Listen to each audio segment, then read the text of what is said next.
Good afternoon. This is Todd Colvin coming to you from the floor of the CME Group. We are talking metals and gold prices nudging ever so slightly higher, all the way back to the year-to-date midpoint, right around 1340.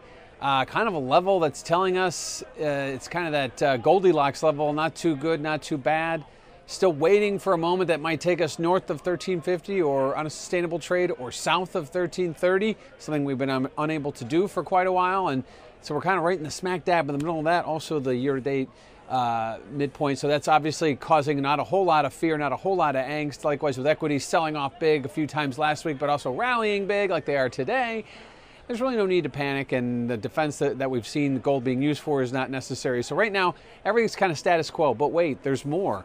The dollar getting hit pretty good here, I think helping gold bid, but certainly not showing you what it could have been. In the old days, the dollar used to get hit like it is today. We see big rally in gold, and just not seeing that today. I think the tie between gold and the dollar is starting to really separate.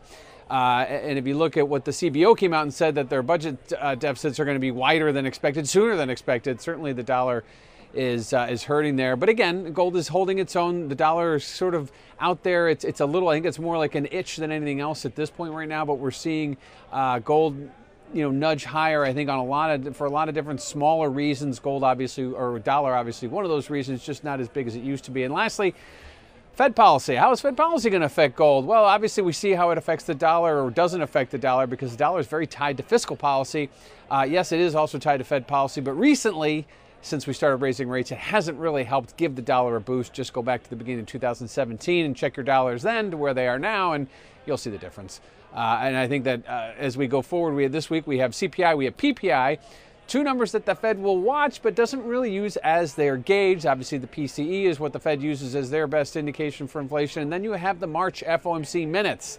Recall the March meeting was the first meeting where Mr. Powell sat at the head of the table with the gavel. Recall he also reiterated some of Janet Yellen's policy, where they're going to keep gradually raising rates at moderate pace. It's all part Yellen. However, don't forget that at his press conference, he was very succinct, very to the point, and had the shortest press conference of any Fed chairman going back to when they started timing them. And I think that that's very significant, because this is not going to be a fluff chairman, at least not at the beginning. And gold will react to that very, very quickly. We're not going to have to wait to digest what the Fed chair says over a period of 2 to 3 days, possibly even a weekend. It's now going to come very succinctly, very quickly, and the markets will react as such. So right now, I think gold's sitting there. We're still waiting for that it moment, whether it comes on inflation, whether it comes from the Fed minutes. I'm not sure if it's going to come from another stock market debacle, but right now, a lot of things working pseudo-positively. I do anticipate we'll hit 1350 before we hit 1330, but we're sitting right in the middle, and with not a whole lot pushing gold today, we'll have to wait until we get some of that news later this week. This is Todd Colvin coming to you from the floor of the CME Group.